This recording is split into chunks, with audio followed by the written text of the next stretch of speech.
Assalamu alaikum wa rahmatullahi ta'ala wa barakatuh. Le prophète sallallahu alayhi wa sallam occupe une place unique dans l'esprit de tous les musulmans et dans leur conscience.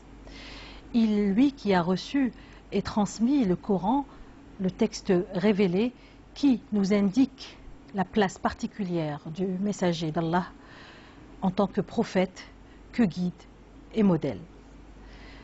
Quel est le sens profond de la vie du prophète sallallahu alayhi wa sallam? On en parle tout de suite après cette pause.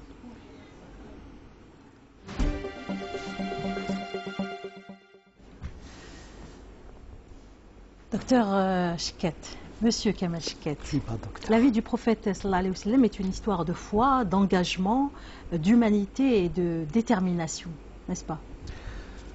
Je dirais même plus que cela, si j'avais les mots pour décrire justement la chose ou pour lui donner un intitulé.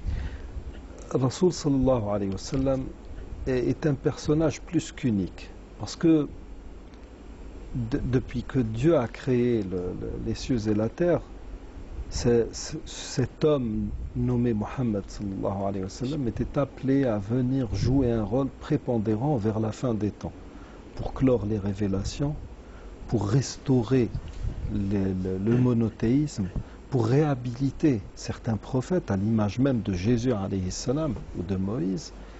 Et donc, quand on a la chance de pouvoir lire des écritures dites saintes, Holy Scriptures, des livres anciens, si on peut remonter jusqu'aux Upanishads, etc., on trouvera toujours des données, des éléments qui donnent matière à réfléchir sur cette personnalité de Mohammed sallallahu alayhi wa sallam et de la place spéciale qu'il occupe autant dans le monde des humains que dans le monde de l'au-delà. Je parle de Dieu subhanahu wa ta'ala, je parle de ses anges proches, je parle de tout ce royaume céleste qui connaît Mohammed mieux que nous et qui sait ce que pourrait peser cette personnalité nommée Mohammed sallallahu alayhi wa sallam. Ce qui est sûr, c'est que le prophète sallallahu alayhi wa sallam l'a dit,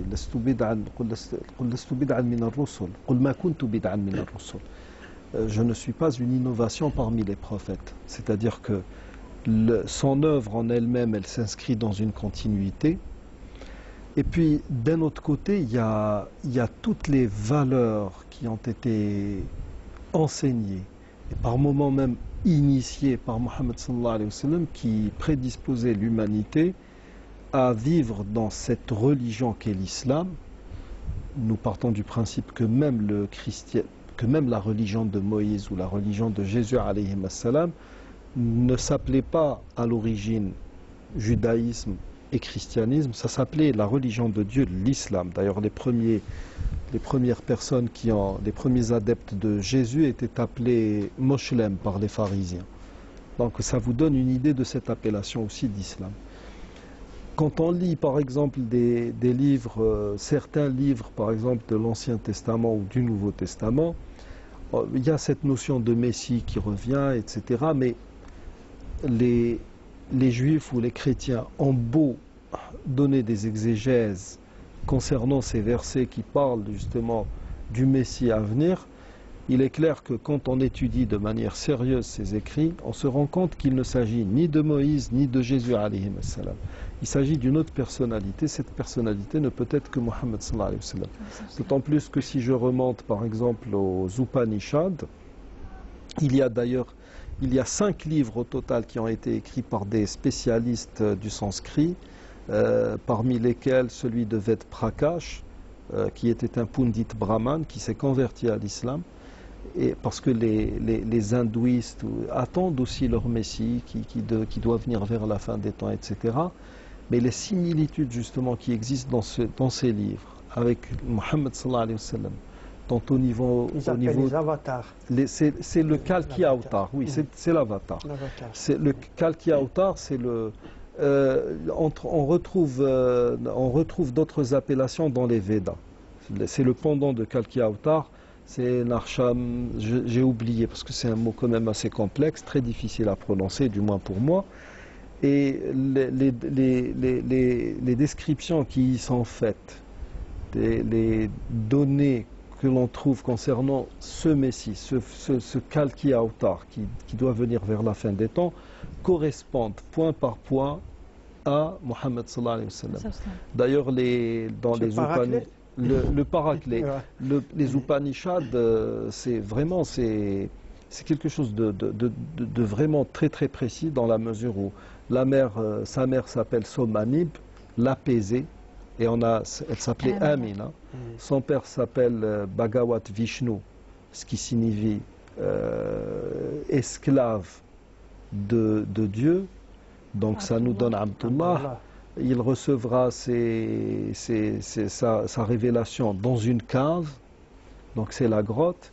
Il sera un grand cavalier, etc. Donc il y a beaucoup de choses.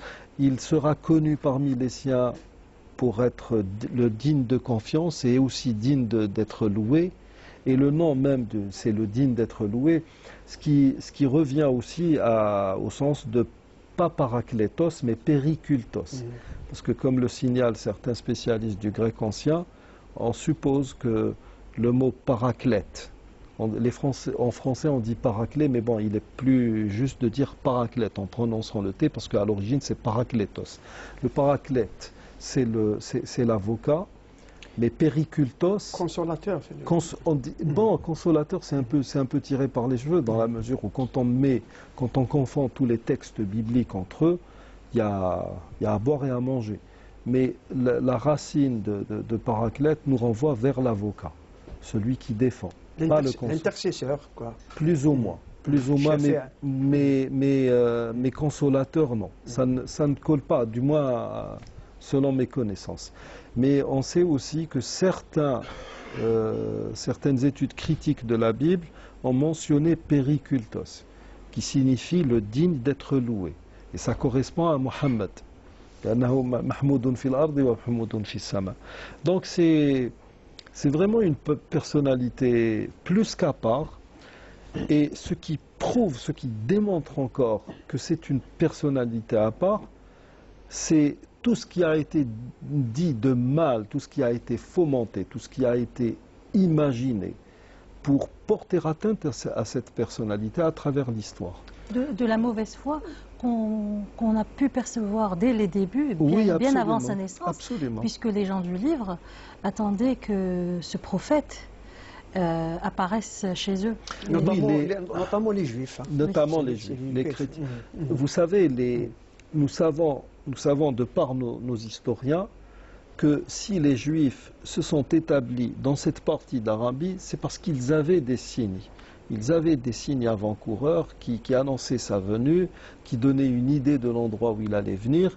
Et même actuellement, quand on lit certains versets de l'Ancien Testament ou même dans le Nouveau Testament, on se rend compte que que le Kaaba, la maison sacrée de Dieu, a été occulté dans les Écritures saintes. Même quand on étudie la géographie sacrée, ou que l'on étudie, par exemple, le glossaire géographique, etc., on se rend compte que, par exemple, là où est allé Agar avec Ismaël, à un moment donné, quand elle a fui, soi-disant, Sarah, la femme d'Ibrahim, alayhi salam, il y a beaucoup de confusion quant à la localisation de la place où elle se trouvait. Alors on dit Beersheba, on dit ceci, on dit cela. Et puis il y a cette notion de Jabal Faran, là où le prophète sallallahu a reçu la révélation. Vous retrouvez dans l'Ancien Testament Paran, vous retrouverez Faran, vous retrouvez El avec l'article arabe, EL, El Faran, etc. Et il y a un jeu terrible on est carrément face à un brouillage de pistes quant à l'endroit même où va naître justement ce dernier Messie, ce prophète, où va se jouer entre guillemets cette dernière partie de la révélation. Et en même temps, donc tout ce qui a été débité comme mensonge à l'encontre du prophète alayhi salatu wassalam, comme le précise Karen Armstrong dans pas mal de ses livres. Elle a même pu rapporter, par exemple, de von Bollstedt, etc., que certains des mensonges, certains écrivains, certains pseudo-historiens ont carrément reconnu que pour peu que l'on entendait quoi que ce soit dans la rue à son sujet, on l'écrivait, un tel a dit, et on a dit, et ceci et cela. Donc on est allé jusqu'à le faire passer pour l'antéchrist, carrément. Tellement l'Église, à un moment donné, voyait du danger dans cette religion naissante à l'époque qu'était l'islam. On l'a accusé d'être Satan, Baphomet. Il était appelé Baphomet à. Et puis on a dit aussi qu'il voulait que c'était un érudit qui aspirait à la papauté. Comme il n'a pas été élu pape, il s'est improvisé prophète. Donc vous voyez, ils ont dit que l'islam est une hérésie chrétienne. Donc tout cela nous donne une idée du personnage. Et puis, il a fallu attendre la fin du XXe siècle pour que l'Américain qui a écrit 100 First, Washington Irving. Non, pas Irving Washington. J'ai oublié son nom. En tout cas, il a écrit un livre sur les 100 personnalités qui Michael Hart. Les 100 personnalités qui ont le plus influencé le monde. Il place Mohammed sallallahu alayhi wa sallam en pole position. Pourquoi? Parce que toutes les données objectives nous le donnent comme l'homme qui a exercé le plus d'influence sur l'humanité tout entière. Et pour peu que vous lisiez, par exemple, des grands hommes politiques, tels que, par exemple, Napoléon Bonaparte, dans ses correspondances de Sainte-Hélène, vous allez vous rendre compte que Mohammed sallallahu alayhi wa sallam n'est pas une personnalité à prendre à la légère.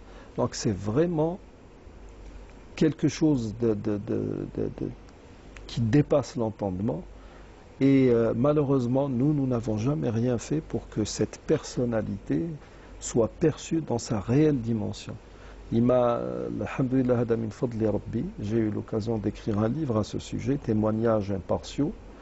Et ce qui est fascinant, c'est que quand vous le donnez à des diplomates, à des hommes politiques, j'en ai eu, comme je suis dans un domaine où je rencontre beaucoup de gens quand même assez haut placés dans leur pays, tout le monde est surpris de la littérature abondante sur la personnalité de Mohammed sallallahu alayhi wa sallam.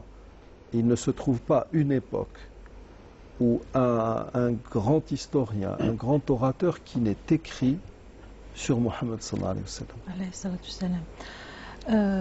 Docteur Bouchinoun, est-ce qu'on peut dire qu'il est impossible aujourd'hui d'accéder à une compréhension profonde de la spiritualité de Rasul sallallahu alayhi wa sallam sans avoir une méditation continue et répétée sur sa vie?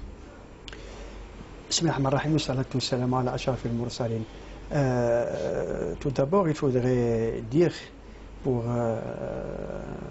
ajouter un peu de l'eau au moulin de notre ami Shkat, le prophète sallallahu alayhi wa sallam représente l'homme parfait. C'est-à-dire qu'il a incarné en lui toutes les qualités, toutes les caractéristiques, toutes les qualités, toutes les valeurs de l'humanité. Non seulement de l'humanité, mais de la perfection. Donc, ça me rappelle justement un livre qu'a écrit Fridtjof Schion, rahimallah, qui était un grand soufi et qui est mort il n'y a pas longtemps. Donc, connaître l'islam. Il a dit dans son livre, lorsque les chrétiens ou les non-musulmans parlent d'une grande personnalité qui avait une grande spiritualité agissante, et il te cite toujours soit Jésus, alayhi salam, pour les chrétiens, soit Ramakrishna pour les hindouistes, soit Bouddha pour les. Il dit ils omettent toujours de dire, et c'est à dessein bien sûr, le prophète sallallahu alayhi wa sallam, alors que le prophète sallallahu alayhi wa sallam avait plus de mérite que ces personnes-là. Le prophète sallallahu alayhi wa sallam, il dit Fridtjof Schion, pourquoi? Parce qu'il était marié, il avait une vie familiale, il était le chef d'un État, et malgré ça, il était porté sur une spiritualité vraiment admirable. Il passait presque toutes ses nuits à prier, au point où son épouse Aïcha était prise de... elle avait pitié pour lui. Elle lui disait, pourquoi pries-tu autant alors que tes péchés ont été passés et à venir ont été pardonnés? Il lui dit, ne devrais-je pas être un serviteur reconnaissant? Exactement, reconnaissant. Il disait dans un de ses célèbres hadiths, moi je passe mes nuits chez mon Seigneur qui me nourrit et m'abreuve. Il dit aussi, j'ai des moments avec Dieu, j'ai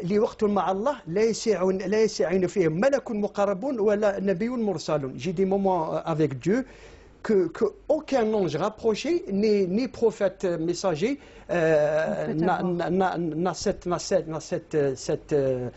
faveur-là. Donc le prophète sallallahu alayhi wa sallam était quelqu'un de parfait, qui avait réuni en lui toutes les qualités, aussi bien les qualités de ce bas monde que les qualités de l'autre. Il était de ce monde-là, mais en même temps, il était porté vers l'autre monde. Il vivait la vie quotidienne avec ses compagnons, il partageait leur joie et leur peine, il avait une famille à nourrir, il avait des compagnons à éduquer, à leur enseigner, mais en même temps, il avait des moments avec Dieu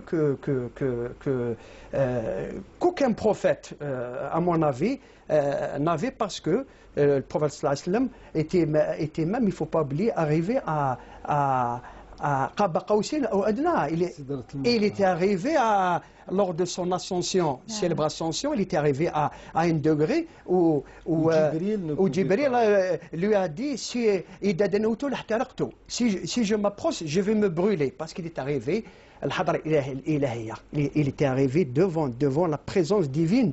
Donc le prophète sallallahu alayhi wa sallam avait une vie spirituelle vraiment extraordinaire.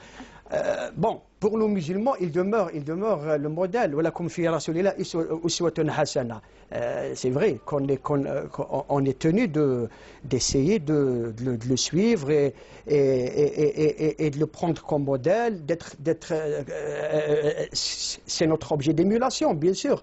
Mais est-ce qu'on peut arriver à vraiment imiter ce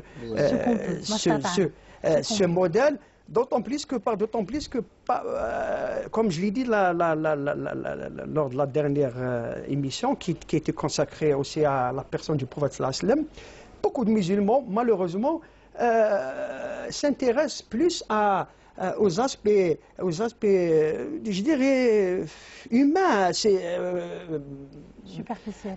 Non pas superficiel, mais je ne dirais pas secondaire. C'est des aspects que nous partageons tous. Le prophète sallallahu alayhi wa sallam, comment il s'habillait, comment il mangeait. Le prophète sallallahu alayhi wa sallam s'habillait comme c'était les habits de son époque. Exactement, il s'habillait comme les gens de son époque. Il s'habillait comme s'habillait Abu Jahl ou Abu Lahab ou Abu Bakr Siddiq ou Omar radiyallahu anhum. Il mangeait comme mangeaient ses compagnons. Donc, mais on a donné plus d'importance à des faits qui sont l'essence de la vie du prophète sallallahu alayhi wa sallam, qui était, comme il a dit, j'ai été envoyé pour parfaire les belles vertus de la morale. Alors, donc, si on veut arriver justement à le suivre, est-ce qu'on ne pourrait pas penser et peut-être remarquer une petite halte sur justement cette perfection? Est-ce que cette perfection est liée à la révélation ou est-ce qu'elle existait déjà avant? Il est clair qu'à chaque fois que, du moins selon nos connaissances en tant que musulmans, qu'à chaque fois que Dieu envoyait des gens pour porter justement la prophétie, il faisait en sorte que le choix se portait sur des gens qui avaient déjà des qualités. Maintenant, si nous prenons الله أعلم حيث يجعل رسالته. وما أرسلنا من قبلك إلا رجالا نوحي إليهم من أهل القرى, par exemple. Il y a des critères qui sont des critères très rationnels. Ce verset de la fin de Sourate Yusuf, nous n'avons en fait envoyé avant toi que des hommes ou des hommes issus des cités à qui nous avons donné ou fait la révélation. Ça veut dire que déjà vivre dans un milieu qu'on peut qualifier d'urbain, quand on n'est pas isolé dans le badia, quand on n'est pas bédouin, on a déjà cette aptitude au partage, au vivre, à s'insérer au bas mot dans un code éthique qui est propre à une communauté. C'est ce qu'on pourrait qualifier de contrat social. C'est-à-dire qu'on a des devoirs et des droits. Quand on analyse par exemple la personnalité de Jésus alayhi salam, c'est la bonté par excellence, c'est la douceur, c'est le calme, la compassion, c'est la compassion, c'est même les miracles dont a été doté Jésus alayhi salam, c'est la guérison, etc., la multiplication de la nourriture. Donc, et puis ça cadrait un peu avec ce qui faisait en quelque sorte la mode à son époque. Les juifs étaient portés sur la médecine, etc. Donc les miracles de Jésus alayhi salam, c'était des miracles qui parlaient aux gens. Voilà, je suis mieux que vous, mieux nanti que vous. Oui, c'est des défis. Quand on analyse la personnalité de Moïse alayhi salam, il me vient justement cet intitulé qu'on retrouve dans un livre, je crois c'est Édouard Churet, Les Grands Initiés, où il parle de Moïse alayhi salam disant que c'était un dompteur de foule. Et c'est l'image que nous donne le Coran. Il était fort. D'ailleurs, la fille de Jethro, Shuaïb alayhi salam, elle a dit prends-le à ton service. Inna khayra man istajarta al-qawiyyul amin. Donc il est fort. Il est digne de confiance. Vous pouvez généralement trouver des gens qui sont très très forts, mais ils vont abuser de leur force et en profiter. Ils peuvent abuser, ils peuvent par moments, même quand ils sont animés d'une bonne intention, ils peuvent mal agir, parce que c'est le tempérament qui prend le dessus. Vous pouvez trouver des gens très très droits, etc., mais qui n'ont pas ce courage face à un despote, face à l'injustice. Le shaja' al-adabiyya, c'est une force comme ça, morale. Et bien, Sidna Moussa alayhi salam, il avait les deux. Et même si, quand je dis que Dieu, généralement, ces élus-là, il les prédispose, ce sont là les qualités qu'il fallait pour mener à bien sa mission. Parce que les Hébreux de l'époque, même quand vous lisez l'Ancien Testament, je suis désolé, mais c'était des gens qui étaient vraiment aux antipodes de ce qui était souhaité.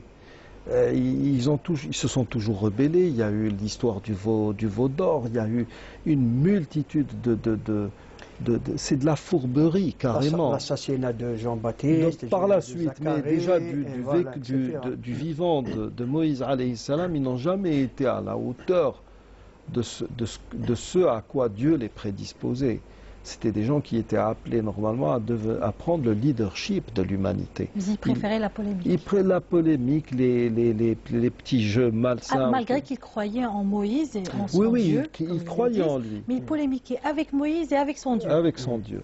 Et le problème, c'est que, vous savez, ça, ce que je dis là, bon, généralement, beaucoup de gens pourraient vous dire, oui, ça c'est de l'antisémitisme. Bon, on ne peut pas nous accuser de la sorte parce que nous sommes déjà sémites. Mais autre point, moi j'aimerais bien que les gens lisent, par exemple, le Talmud, les différentes explications qu'il y a, le Zohar, les exégèses qui y sont faites, et vous vous rendrez compte de ce qu'est réellement l'esprit talmudique, l'esprit rabbinique. Parce qu'on ne peut pas accuser tous les juifs d'être dans le même moule. Donc, en dépit de tout cela, Sidna Moussa alayhi salam, l'homme fort, il a tué un Égyptien d'un d'un seul coup. Donc, d'un coup de poing. D'un coup de poing. Donc c'était vraiment un homme, c'était la puissance incarnée en un être humain. Mais en dépit de cela, il y avait justement des qualités qu'on ne peut retrouver que chez un prophète. Quand on arrive à Mohammed sallallahu alayhi wa sallam, c'était tout cela réuni. Moi, quand il m'est arrivé dans des rencontres que des juifs ou des chrétiens me disent, oui, pourquoi voulez-vous à tout prix faire en sorte que votre prophète soit le meilleur d'entre tous? Je leur dis, parce que c'est le cas tout simplement. Vous, quand vous étudiez, allez vers vos écritures sacrées et vous vous rendrez compte que cette notion de Messie, celui qui viendra vers la fin des temps, celui qui viendra pour sauver l'humanité, celui qui viendra pour restaurer la justice, les valeurs, etc., il a toujours une place qui est supérieure à celle qui l'ont précédé. C'est lui qui va clore le jeu, entre guillemets. Et on le retrouve autant chez les chrétiens, chez les juifs. J'ai cité tout à l'heure les Upanishads ou les Védas. On vous parle justement du Messie qui va venir, etc. Et maintenant, s'il s'avère que Mohammed sallallahu alayhi wa sallam est le sceau des prophètes, le dernier des prophètes, il est tout à fait normal qu'il jouisse d'une place privilégiée. Malgré ça, malgré ça, le prophète sallallahu alayhi wa sallam a dit il ne faut pas me préférer aux autres prophètes. Oui. Vous connaissez tous l'histoire du juif et du musulman qui ont eu une dispute, ils se sont bagarrés à cause justement de le juif a dit Ouladi ba'ata Moussa bil haqq, et l'autre, le musulman, elle lui a dit que c'est le prophète qui est supérieur à Moïse. Donc ils ont eu une dispute. Le musulman a frappé le juif. Le juif est allé se plaindre au prophète sallallahu alayhi wa sallam. Et le prophète sallallahu alayhi wa sallam a dit, justement, c'est là qu'il a dit La tufaddaluni ala Moussa. Il a dit le jour de la résurrection, lorsque je reprendrai connaissance, je trouverai déjà Moïse accroché au trône. Il a déjà repris conscience avant moi. Je ne sais pas, il a dit, si c'est à cause de justement lorsque il avait repris connaissance, c'est-à-dire il avait repris connaissance, donc au jour de la résurrection, il va reprendre connaissance avant lui. Donc pour dire que le prophète malgré sa supériorité pour nos musulmans, est réel aussi. Mais il était humble, il était modeste, et il a enseigné aux musulmans justement, d'ailleurs même le Coran le dit, donc pour nous tous les prophètes se valent, malgré que, comme a dit Stachkat, le prophète sallallahu alayhi wa sallam, exactement. Donc, il faut recadrer cela et placer cela loin de toute idéologie, loin de tout esprit chauvin, etc. C'est-à-dire que c'est un fait, c'est une réalité. Il y a des qualités qui ont fait que cette personnalité a prié en congrégation avec tous les prophètes et a mené cette prière. Kana imamuhum qabla al-mi'raj, avant l'ascension. Donc il y a cet aspect à prendre en considération, mais justement cette supériorité ne peut prendre sa réelle dimension que dans cette humilité que lui-même voulait véhiculer. C'est comme ça. On me donnerait, moi musulman, à choisir entre Jésus et Mohammed, je choisirais Mohammed, mais pas par chauvinisme, parce que c'est le dernier des prophètes, parce que c'est celui qui nous a apporté le dernier message, et ça s'arrête là. Mais il y a ça. Et le problème, c'est que, pourquoi justement cette question revient? Pourquoi voulez-vous faire en sorte que Mohammed soit supérieur à tout le monde? Parce que, tout simplement, si tout le monde venait à admettre la chose, on serait forcé d'admettre que les deux religions qui nous ont précédés deviennent obsolètes. Et que cette personnalité qui est tant attendue, c'est Mohammed sallallahu alayhi wa sallam. Quand vous lisez les paroles d'Habakkuk dans l'Ancien Testament, ce qui est dit quand dans la traversée du désert, dans la traversée du Sinaï, Moïse alayhi salam qui parle aux Hébreux disant voici, c'est là la terre de vos cousins, les Ismaéliens, etc. Quand Dieu parle à Ibrahim alayhi salam en disant d'Ismaël, je ferai de lui une grande nation. Ça veut dire que la prophétie, elle existe autant chez les enfants de Jacob alayhi salam que chez les enfants d'Isaac alayhi salam que chez les enfants d'Ismaël alayhi salam.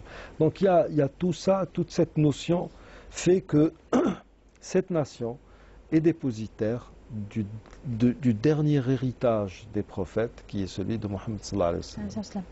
Alors, le prophète alayhi salam était honnête, juste, il avait une grande moralité, il était digne de confiance bien avant la révélation. Oui.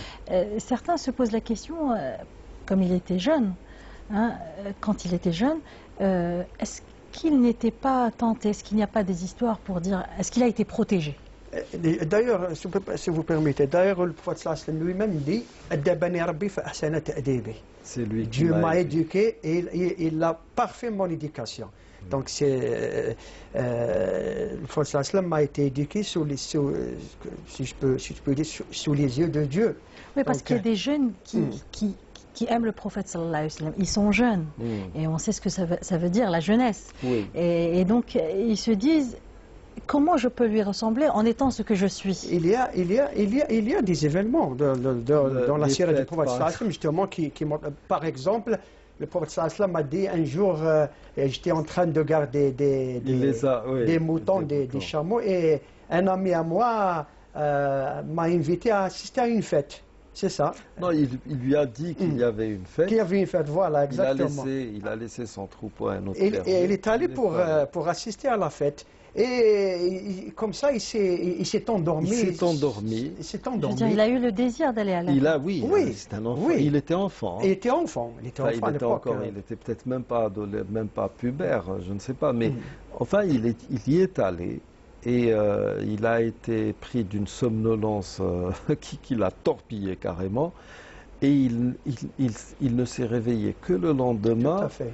Parce que les rayons du soleil le brûlaient. Exactement. C'est les rayons brûlants du soleil. Donc il avait compris que c'est Dieu. Ça s'est produit à 2 reprises. À 2 reprises. Et il a dit, j'ai compris qu'il ne fallait pas que j'assiste justement. Parce que bon, les fêtes, il y avait la beuverie, il y avait tout chez les Arabes, chez les Mécois. Et depuis ce jour-là, non, c'était... Et en plus,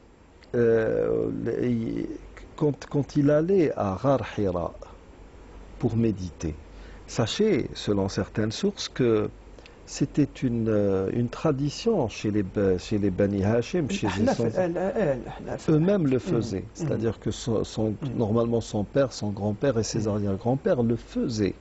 C'était pas une innovation, c'était pas quelque chose de nouveau pour lui. C'était des gens qui étaient très très portés sur la spiritualité en dépit du fait qu'ils étaient polythéistes. C'est pour cela qu'il y a une grosse divergence sur le fait, maintenant on nous rapporte des hadiths comme quoi la mère du prophète et son père sont en enfer, et quand il est allé...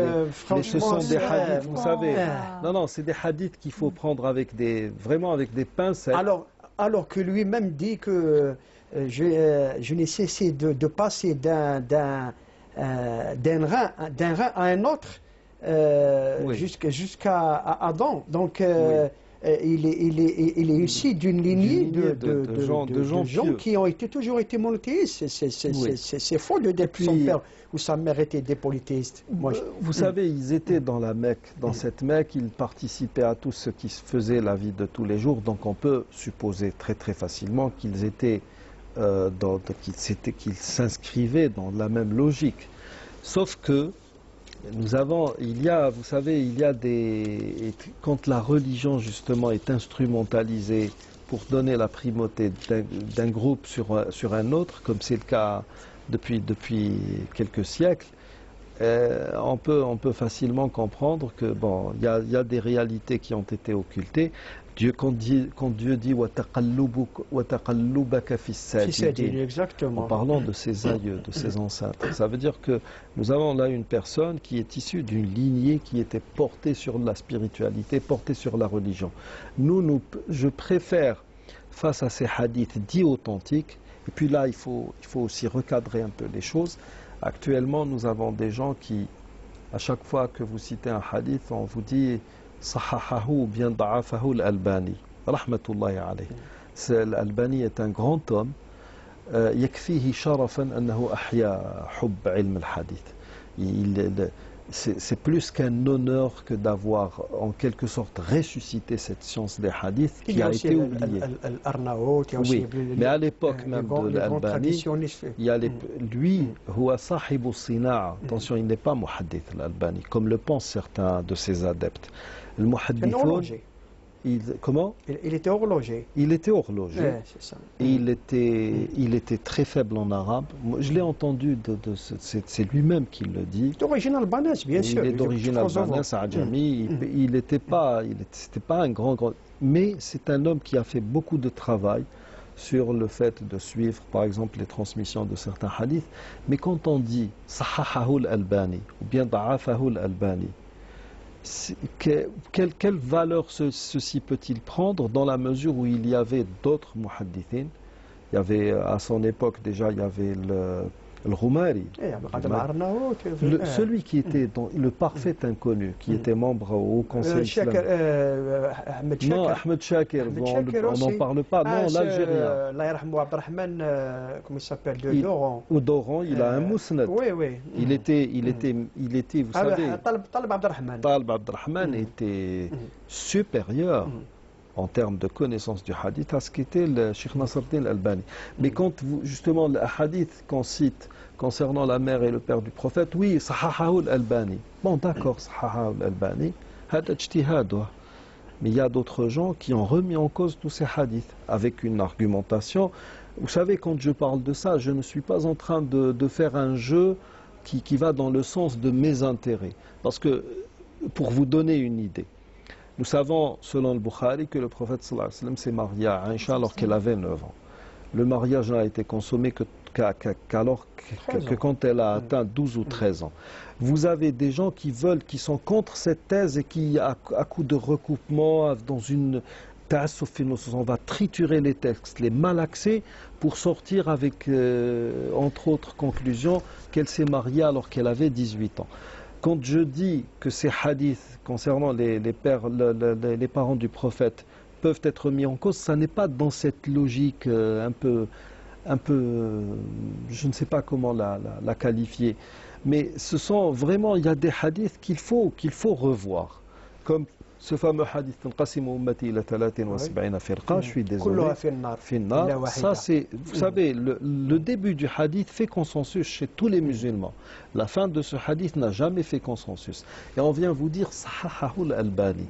Oui, l'Albani, rahmatullahi alayh, a, dans sa recherche, été convaincu que la fin était juste. Mais il y a d'autres savants qui ont dit il faudrait s'intéresser aux traditionnels de l'Inde. Ils ont beaucoup. Je pense qu'on essaiera de non, ça c'est oui, ça c'est non, ça c'est pour parler. Pourquoi cette digression justement? Ça mérite pour parler justement de ce qui est transmis concernant les parents du prophète sallallahu alayhi wa sallam. On ne peut pas, ça ne cadre pas avec l'esprit général du Coran qui veut que Ahl al-Fitra ne vont pas être tourmentés en enfer. Vous savez, il s'est trouvé en Amazonie, comme les Jivaros, etc., des gens qui n'avaient aucune notion de ce qu'était la religion. Voilà. Et vous avez maintenant des gens qui ont été exclus de l'école en primaire qui viennent vous dire mais je ne comprends pas pourquoi on chercherait à savoir si telle ou telle personne irait en enfer ou en paradis. Alors que c'est du ressort de Dieu. Alors qu'on devrait plutôt, si on doit ressembler au prophète plutôt s'attacher et faire son possible pour essayer de lui ressembler sur sa question, sur sa justice, sur son humilité, sur son travail, sur sa réflexion, sur son travail, encore je répète, au lieu de chercher à polémiquer, de savoir si sa mère ou son père vont aller en enfer ou au paradis. Ça n'intéresse personne. Nous étions tout à l'heure. Parce que le seul juge, c'est Rabbi subhanahu. Donc franchement, je pense même nous, on ne devrait même pas... Oui. Tout à l'heure, nous étions en train de discuter, moi et le professeur Shka, justement, on a vu un groupe de Chinois là, qui étaient en train de discuter. Justement, ils étaient en train de parler des Chinois, comment ils sont arrivés justement à faire de leur pays une grande puissance. Mais c'est grâce à la philosophie de Confucius. Oui. Une philosophie justement qui met l'accent sur l'importance du travail, le respect des parents, etc. Des valeurs qui sont partagées aussi par Des valeurs qui cadrent avec le décalogue ou le wasaya al-ashr, les 10 commandements, qu'on retrouve aussi dans le Coran. Le prophète sallam parle justement beaucoup du travail. Vous avez cité le travail. Alors, où est la perfection dans le travail? Où est la perfection chez les musulmans? Est-ce que quelqu'un fait son travail comme il le faut, ça, avec conscience? Comment ressembler à Mohammed quand il y a eu la dernière vague de caricatures et d'insultes venant d'Occident, il y a eu, je me souviens, une journée, j'étais dans la rue et je voyais Kuluna Mohammed et le type le transporteur qui conduit avec un permis de chasse, Kuluna Mohammed, qui insulte, qui crache sur tout le monde. Et puis les magasins, Kuluna Mohammed, et quand vous entrez, vous pouvez avoir des produits, le mizan, tout passe. Je suis désolé, quand on voyait justement les Chinois tout à l'heure, je les voyais, je lui disais, écoute, regarde, partout où ils vont, les gens généralement sont gênés parce qu'ils sont toujours en groupe. Les Chinois sont envahissants. Oui, mais je lui ai dit... On ne trouve pas de mendiants parmi eux. Est-ce que tu as déjà vu un Chinois mendier ou un Chinois voler? Est-ce que tu as entendu parler? Et donc, ce sont des gens qui ne peuvent que susciter le respect, je suis désolé. Ils étaient comme ça, les gens qui ressemblaient à Mohammed sallallahu alayhi wa sallam. Ils ont toujours été comme ça. Et comment l'islam est arrivé par exemple en Indonésie et en Malaisie? Le commerce. Et c'est pas à travers le commerce. Les commerçants musulmans, c'est les qualités morales, étaient d'une honnêteté extraordinaire. Et lorsque les autochtones ils allaient acheter chez eux, ils voyaient que les musulmans respectaient les mesures, les poids et les mesures. Oui. Et lorsqu'il leur disait pourquoi vous faites cela, il leur a dit parce que notre prophète nous a ordonné et notre religion nous ordonne d'être justement d'être très... Et les gens voulaient apprendre cette religion et par conséquent, ils se convertissaient par vague. Oui. Et malheureusement aujourd'hui, c'est la Si vous voulez participer avec nous à cette émission, si vous voulez apporter votre voix, ce que vous pensez, vous pouvez nous contacter sur Facebook, Voix du Changement, ou sur Twitter, @du Changement avec un tiret du 8. Voilà, on va essayer maintenant d'écouter ce que pensent certains de nos citoyens à propos de Rasul sallallahu alayhi wa sallam. محمد صلى الله عليه وسلم هو بالنسبة للأمة المحمدية هو المنير الطريق إلى الله. معناها أنه سيدنا رسول الله صلى الله عليه وسلم هو حامل المصباح، وبالتالي ضوء العلم في المنهاج إلى الله. الرب عز وجل حتى يعرفنا بذاته ويعرفنا بشرعه بعث لنا رسول الله صلى الله عليه وسلم كما بعث للأمم التي خلت من قبلنا رسل وأنبياء. وسيدنا رسول الله صلى الله عليه وسلم اشتق اسمه من الرحمن في صفاته وأخلاقه، وكانت صلى الله عليه وسلم أخلاقه القرآن. وإذا دعي إلى مسألة كان يأخذ من المسألة الأيسر فيها، وكان يأمرنا أن نيسر وأن نسهل الأمور في حياة الدنيا وفي حياة الدنيا يعني العمل، وللآخرة يعني العبادات. هذا والله أعلم. أنا نجاوبك بآيات قرآنية والروح. الله عز وجل هو وصانا على الرسول صلى الله عليه وسلم، قال قوله جل جلاله: وما آتاكم الرسول فخذوه وما نهاكم عنه فانتهوا. ورانا نشوفه في العجائب الموجودة. يعني الشيء اللي نعرفوه على الرسول صلى الله عليه وسلم هو سيدنا إبراهيم الخليل في سورة البقرة قال لك: وسيأتي نبيا من بعدي اسمه أحمد.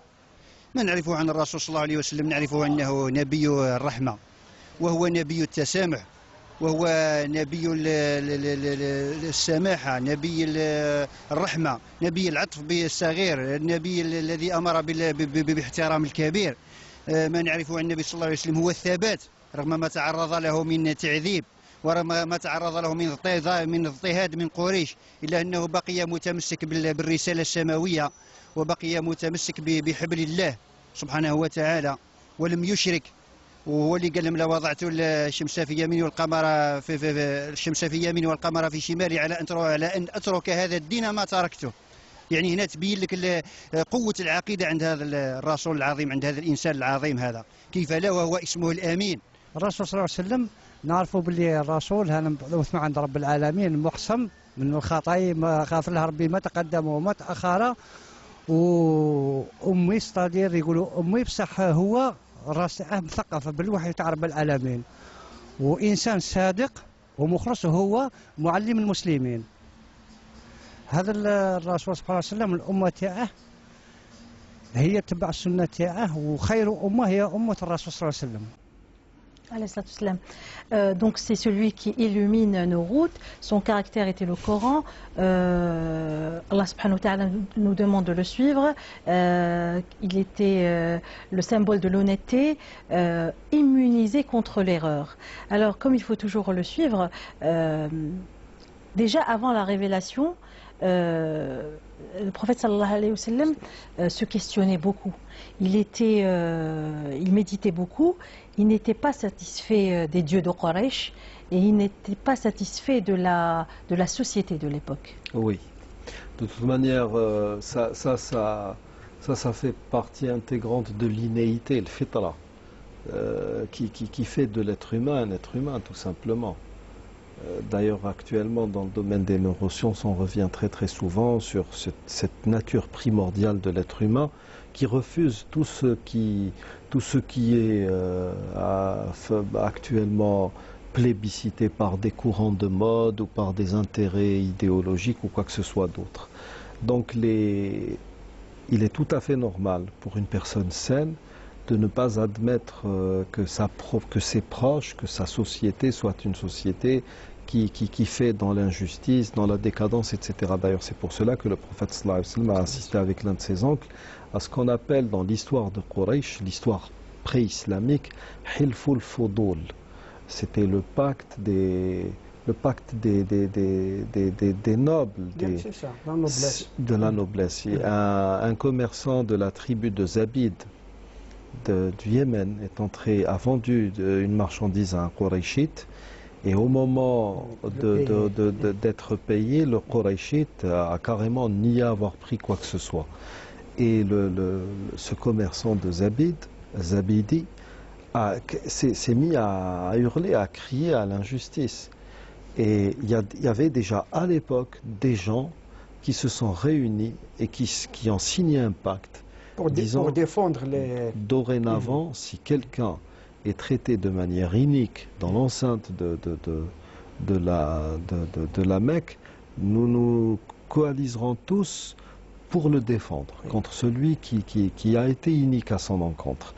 Et le prophète alayhi salatu wassalam était fier justement d'avoir assisté à ce pacte. Et il a dit, si je serais appelé une deuxième fois à faire partie de ce pacte-là, je répondrai volontiers. Il répondrait volontiers, c'est-à-dire que même si l'invitation lui venait de non-musulmans, de gens qui ne partageaient pas sa foi.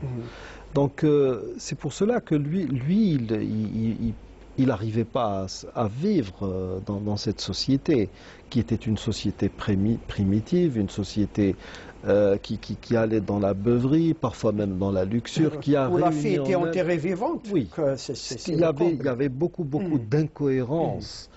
Je ne parle pas d'injustice, je parle d'incohérence avec ce que devrait être la nature humaine. C'est pour cela tout comme ses propres grands-parents, il avait cette tendance à aller s'isoler, à méditer, à réfléchir, parce que la chose ne lui plaisait pas. Le désir du changement était en... Non seulement ça. Moi je pensais que c'est évident, que c'était sa vocation. Il était en train en train de se maturait, préparer. Voilà. Oui. Donc c'était Dieu qui... Lui peut-être ne l'avait pas fait de manière réfléchie, Tout à fait. mais il y avait une force de l'intérieur qui le poussait Voilà, justement exactement. à ce type de méditation. Donc c'était le bon Dieu qui le préparait. Qui vont vers la guidée, le hidayah. On appelle ça hidayatul ilham. C'est une guidance qui est inspirée. Est-ce que ça veut dire qu'il faut, pour nous, parce que ceci aussi nous intéresse, est-ce que ça veut dire que nous aussi nous sommes censés ne pas accepter les Bien choses, sûr. réfléchir, et puis viendra l'ilham et le chemin qui va... Nous ne sommes pas... Hidayat al-Ilham, c'est vraiment un état ou un degré très très supérieur. Même quand les savants musulmans en parlent, ils vous diront que c'est quelque chose qui est réservé aux messagers, aux prophètes, aux grands philosophes, aux grands penseurs. Aux grands saints. Parce qu'il faut vraiment avoir atteint une maturité intellectuelle qui permette justement ça. Pour nous, musulmans lambda, nous sommes beaucoup plus dans Hidayat Tawfiq, c'est-à-dire que Dieu nous favorise pour nous des voies qui nous mènent vers cette guidance. Mais nous avons, mis à part cela, des enseignements qui nous incitent justement à ne pas accepter les situations inadmissibles, ne pas accepter l'injustice, ne pas accepter un certain nombre de choses. Et puis même si le milieu dans lequel nous évoluons est un milieu entre guillemets défavorable, dévoyé à outrance, vous avez toujours ce verset qui vous dit alaykum anfusakum la yadurrukum man dalla idha ihtadaytum, c'est-à-dire que en tant que musulman, je dois m'occuper déjà de moi-même et aller dans le bon sens. Quand vous lisez Sourate l'Asr par exemple, l'imam Shafi'i disait que si Dieu n'avait révélé du Coran que cette sourate, elle aurait suffi aux musulmans. Wal asr innal insana lafi khusr, ensuite vient, c'est-à-dire que nous sommes tous dans la perte la plus totale, sauf ceux qui ont cru, qui ont fait les bonnes œuvres. Et ensuite, tawasaw bil haqq wa tawasaw bis sabr, c'est-à-dire il y a déjà il y a une première étape qui est individuelle, je crois, je fais les bonnes œuvres. Ensuite, il se recommande mutuellement la patience, et la vérité ou la justice. C'est-à-dire que en une deuxième étape, on commence à travailler en groupe pour toute la société. Mais sinon, même si la société est dévoyée, comme je viens de le dire, nous sommes censés aller vers ce qui est souhaité par Dieu, tout simplement. D'accord. Ensuite est venue l'étape de la révélation. Oui. Et avec tout son lot de souffrances, de persécutions, et malgré cela, contre vents et marées, le prophète sallallahu alayhi wa sallam a continué. Vous savez, il n'aurait pas été prophète, je ne pense pas qu'il aurait pu justement tenir le coup. C'est ce qu'a dit justement l'un des intervenants. Voilà, la personne là, au micro de la journaliste. Le prophète sallam, comme nous l'avons dit, parmi ses qualités justement, vous l'avez dit d'ailleurs, la détermination et la fermeté. Le prophète sallam avait un message à transmettre. Et cette très belle parole là, wallahi la wada'u ash-shamsa fi yamini wal qamara fi yasari ala an atraka hadha al-amr ma taraktuhu. Donc il faut voir exactement. On lui avait proposé, il avait dit cette phrase parce que on lui avait proposé à travers son oncle Abu Talib d'être le roi de la Mecque. S'il avait des prétentions politiques, ils lui ont dit nous sommes prêts à faire de toi notre roi, l'homme le plus riche de la Mecque. Et ils lui ont dit si tu veux épouser n'importe quelle femme de la Mecque, nous sommes prêts à accéder à ton vœu. Donc toutes les tentations étaient devant lui. Mais le prophète sallam avait un message à transmettre. Et peu s'en faut pour lui qu'il soit même tué. L'essentiel, c'est de transmettre son message, et il l'a fait. Ils étaient même prêts à aller à pousser. Ils ont même poussé le compromis un peu plus loin, dans la mesure où ils étaient même prêts à faire des concessions. À adorer Dieu un jour, et voilà, à exactement. faire des concessions d'ordre À se partager, à se partager. Et là, ce que ça nous donne, c'est que s'il y a l'histoire qui se refait, c'est toujours un groupe de gens qui ont le monopole, qui ont des intérêts, qui veulent dicter à toute la société leurs propres orientations. Et c'était ça. C'est Abu Jahl ou Abu Lahab qui a refusé de croire en lui parce qu'il était prophète. Il a dit, je ne sais pas, je crois que c'était à Omar ibn Khattab qui le disait, avant qu'il ne devienne musulman. C'est Abu Jahl. Abu Jahl. Alors il Jahl, parlait son oncle. du prophète sallallahu alayhi wa sallam. Voilà, les Banu Hashim. Ils ont abreuvé, ils ont nourri les gens. Et maintenant, vous nous dites que... Nous avons toujours été comme deux chevaux dans un... La rivalité entre eux, c'était la rivalité. Dans un circuit. Et là, vous nous dites qu'il est prophète. Par Dieu, ça ne sera jamais ça. On n'admettra jamais cela. Abu Jahl, parce qu'Abu Lahab, c'est son nom, il appartient à sa famille. Donc il y a déjà cela, mais il y a surtout les intérêts de l'époque. Le pèlerinage était une manne financière, il y avait des intérêts économiques, et les gens généralement... Le pouvoir aussi. Et les gens, quand ils deviennent... Quand on devient immensément riche, on ne se contente plus de la fortune, on veut le pouvoir. Et avoir justement la même mise, c'est ce qui les gênait le plus. Donc c'est pour cela que admettre que c'était un prophète, c'était faire de lui le régent de facto, quoi. Donc c'était lui qui devenait numéro 1 de la place. C'était inadmissible. Et la même chose s'est passée à Médine, avec Abdallah ibn Ubay ibn Saloul qui était sur le point d'être nommé roi de Yathrib. C'est pour ça qu'il est devenu hypocrite. Et il a, bien sûr, il a emmené avec lui tout et un donc, groupe et vous avez face à cela le prophète sallallahu alayhi wa sallam qui, maintenant, proportionnellement parlant, c'est comme si vous preniez quelqu'un qui habite dans une contrée très très démunie, que vous lui proposiez par exemple de prendre, je ne sais pas, parce que ce qu'on lui proposait aussi c'était une régence, on va dire fantoche, parce que c'était eux qui allaient me tirer les ficelles, mais c'est comme si vous proposiez à quelqu'un qui vient de nulle part, qui vit quelque part au milieu de nulle part, de devenir le numéro 1 mondial. On te donne le statut de chef de l'humanité tout entière ou de chef de l'État, et voilà, on fait ci, on fera ça, etc. Et on a une sorte de nomenclatura qui va tout régir, tout régler, tout faire à sa guise. C'est le lobby qui décide et c'est ce qui se passe actuellement. Donc la tentation, si on devait faire une comparaison, elle devait être plus forte que ce qui est proposé par exemple actuellement. Quand vous lisez certaines presses spécialisées, vous vous rendez compte qu'il y a beaucoup par exemple d'altermondialistes qui sont soudoyés de temps à autre, des grands professeurs à qui on donne beaucoup d'argent, à qui on confie des laboratoires, juste par exemple pour prouver que les OGM ne sont pas dangereux, pour prouver que le téléphone portable n'est pas dangereux, pour démontrer que la vaccination, quand vous infligez à un enfant de moins de 3 ans 15-20 vaccins, ça ne porte pas atteinte à la santé. Il y a des gens qui, face à la tentation, ne peuvent pas résister. Mais lui, il va, justement, face à la tentation, il va dire quelque chose qui dépassera l'entendement.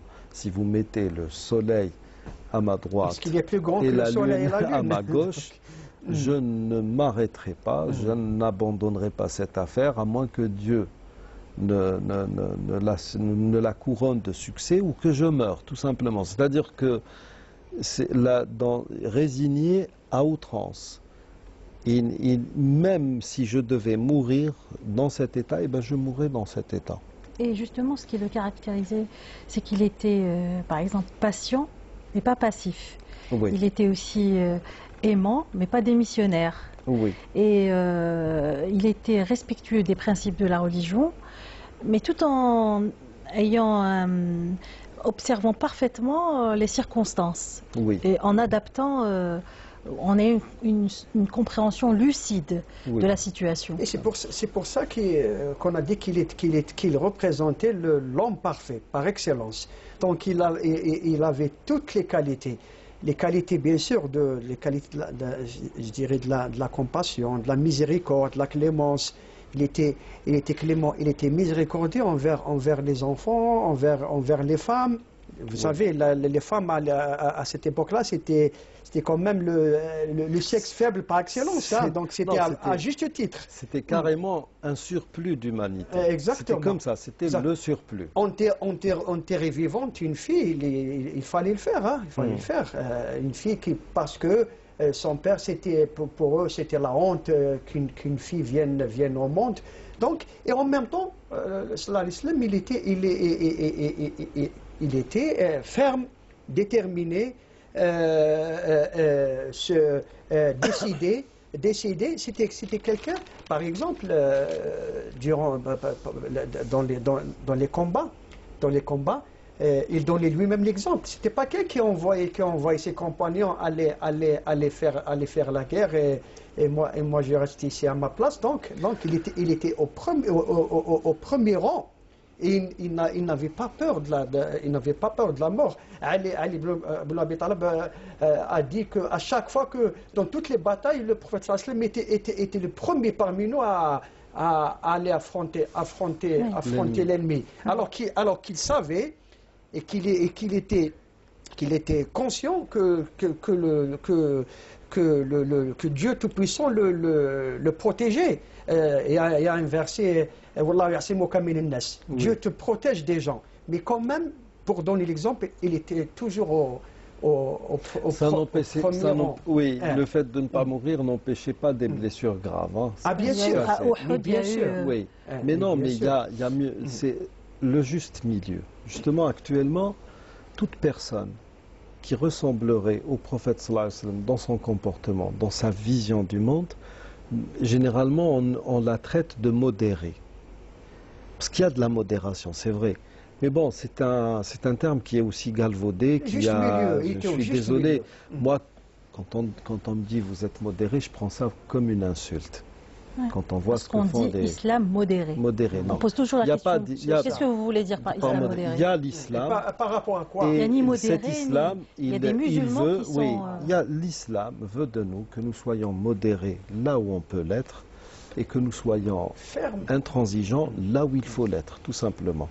Le prophète sallallahu alayhi wa sallam savait très bien, par exemple, qu'il était protégé de Dieu, mais la vie des êtres humains après lui devait se faire dans une logique d'être humain, pas de prophète infaillible, ma'soum.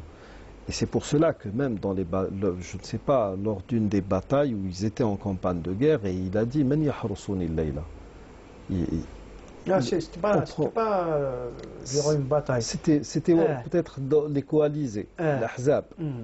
Il a dit, parce qu'il y avait un climat de peur, de suspicion, il a dit qui va faire le garde. Oui, tout simplement. Bien sûr. Pour ce qui est, par exemple, vous avez cité toutes les qualités que vous avez citées, il était aimant, pas démissionnaire, etc. Ça nous rappelle ces trois personnes qui sont venues demander à ses épouses quel était que faisait le prophète sallallahu alayhi wa sallam en termes de culte durant toute la journée. Et voilà, les femmes, ses épouses ont dit, il fait ci, il fait ça. Et ils ont minimisé la chose. Ensuite, ils se sont dit, oui, bon, c'est normal parce que ses péchés lui ont été pardonnés. Il s'est vu absoudre de ses péchés avant et à venir. Donc, c'est normal qu'il ne fasse pas preuve de zèle ou d'assiduité au culte. Et quand il a entendu, justement, quand il a eu vent de l'histoire, il a été clair. Je prie une partie de la nuit, j'en dors une autre. Je jeûne quelques jours et j'en mange d'autres. Et puis, je me marie. Et quiconque se détourne de ma tradition ne fait pas partie de ma communauté. Vous savez, quand vous parlez de ce hadith, me vient à l'esprit, est-ce que le prophète sallallahu alayhi wa sallam était celui qui disait à ceux qui le suivaient, à ses compagnons, tout le temps, hada halal, hada haram? Non, jamais de la vie. Parce que nous sommes dans cette époque-là. Au contraire. Dès qu'on se lève la journée, si on allume la télévision, si on sort, si on va au travail, là où on est, il y a toujours quelqu'un qui va vous dire pour tout ce que vous faites, hada halal wa hada haram. Oui. Au contraire, il leur disait ne me posez pas trop de questions. Ne me posez pas trop de questions, puisque le halal ou le haram bayn au moment استفتي نفسك. Il a même un compagnon qui est venu lui dire qalbaka plutôt. Est-ce que ceci, il lui a dit استفتي qalbaka. Est-ce que n'importe qui peut se questionner? N'importe qui. Bien sûr. Non, ça c'est une liberté que Dieu nous a donnée à tous. Nous avons tous cette latitude. Sauf que pour passer à l'acte, il est toujours bon, là où on n'a pas une science avérée, à consulter ceux qui en ont, tout simplement. Et même là, quand vous allez consulter un mufti, c'est-à-dire que la réponse que va vous donner le mufti ne vous engage en rien. Elle ne fait pas autorité comme le ferait une ordonnance de justice. Quand un juge vous dit « faites ci », si vous ne le faites pas, vous êtes passible de poursuite. Avec un mufti, il y a des gens qui viennent poser des questions. Le mufti va répondre selon sa connaissance, selon sa vision. Et puis à partir de là, il restera toujours des particularités dans l'affaire qui concerne celui qui a posé la question. Et à lui, à ce moment-là, de faire valoir une sorte de pouvoir discrétionnaire,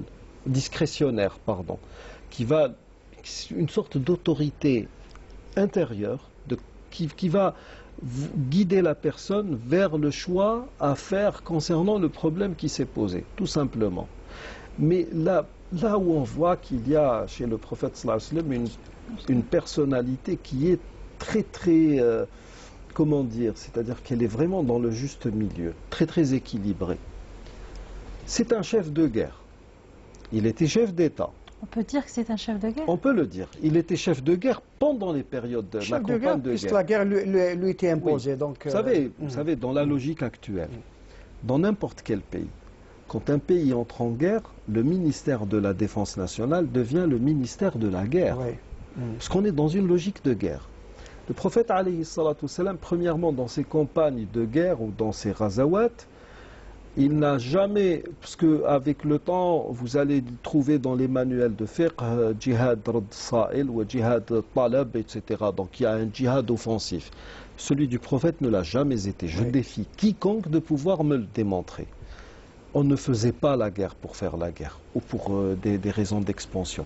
On faisait la guerre et on sortait en campagne de guerre. Pourquoi? Pour éviter qu'il n'y ait des combats dans l'enceinte de Médine.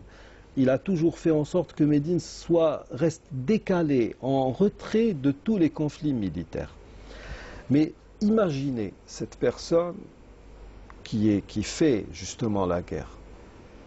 Et c'est aussi une personne qui voit, par exemple, vous trouverez dans Sahihain un hadith, un rapport, où il y a la famille, des membres de la famille du prophète sallallahu alayhi wa sallam qui revenaient d'une fête de mariage, si je ne m'abuse, et il les regarde et il dit « Antum uhibbukum » je vous aime. C'est l'Ansar.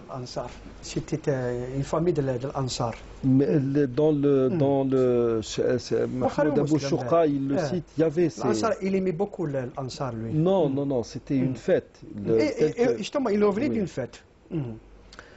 Et nous avons de la pudeur à dire ça.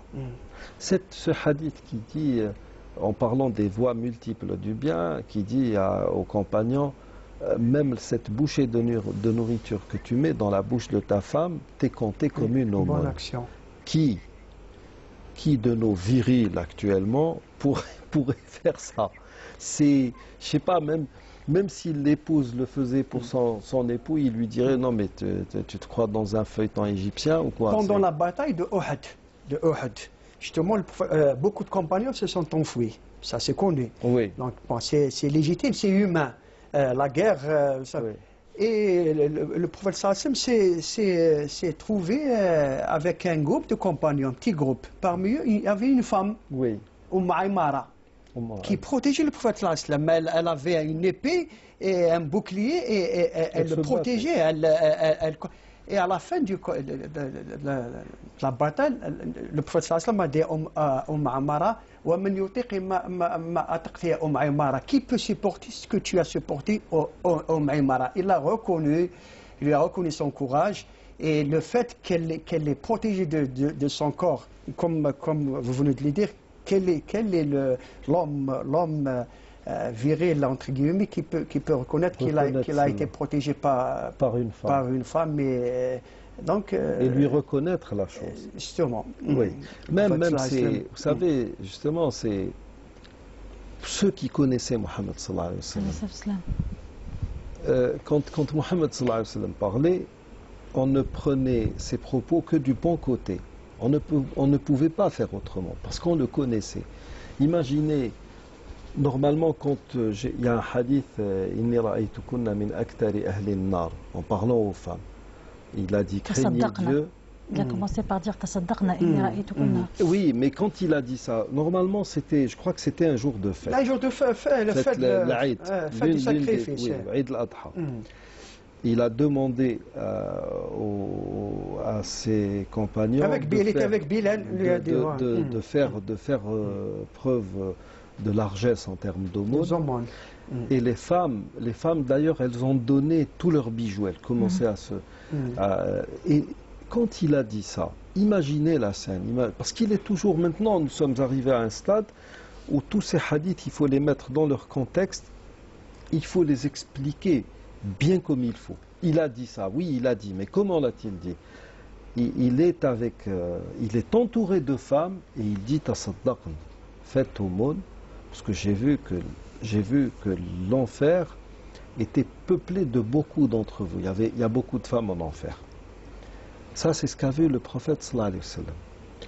Et les femmes, elles sont là, elles ne sont pas comme certaines que l'on voit actuellement qui n'oseraient pas dire certaines vérités face au sionisme, qui ne diraient pas certaines vérités face à l'Occident pour peur de ne plus avoir de visa, mais c'est quoi ça, le prophète qui nous dit ça? Eh bien, quand il a dit cela, toutes les femmes qui l'entouraient, vous trouverez des explications dans les grands précis qui rapportent la tradition. Et qu'est-ce qui a fait tout cela? Et il a commencé à citer certains défauts qui peuvent justement conduire en enfer. Mais quand il parlait, il était entouré par une gente féminine qui voyait en lui le père, le protecteur, l'époux, l'homme souhaité, etc. Ce n'était pas un ennemi qu'on peut qualifier, selon l'usage, la formule consacrée, qu'on peut qualifier de misogyne. Non, c'était quelqu'un qui les mettait face à une responsabilité, tout simplement. C'est donc ça le prophète, c'est quelqu'un c'est le grand chef d'État qui peut descendre au niveau le plus bas. Qui peut être proche de ses semblables et être accessible. Même avec Hind, oui. qui était l'ennemi, je dirais. Elle avait même vous connaissez tous l'histoire avec Hamza. Il mangeait son foie. Exactement. Lorsqu'il est entré à la Mecque, et les femmes... Quand il y a eu le bay'a. Le bay'a, exactement. Les femmes, lorsqu'il leur avait récité le verset sur le bay'a, Hind lui a dit, nous les avons comment dirais-je, nous avons fait des hommes et vous les avez tués. Il lui a dit comme ça. Et le professeur m'a dit, n'est-ce pas Hind qui est en train de dire oui, c'est moi. Eh bien, il lui a pardonné. Donc... Non, la chose est allée plus loin dans la mesure où, par la suite, elle lui a dit au messager de Dieu, et parce que quand il y a eu le serment d'allégeance, elle a participé. Oui, justement. Nous sommes dans un... Écoutez, c'est une grande première. C'est ça, Mohammed sallallahu alayhi wa sallam. Quand il a fait la guerre, juste après la bataille de Badr, nous avons les prémices, l'ébauche des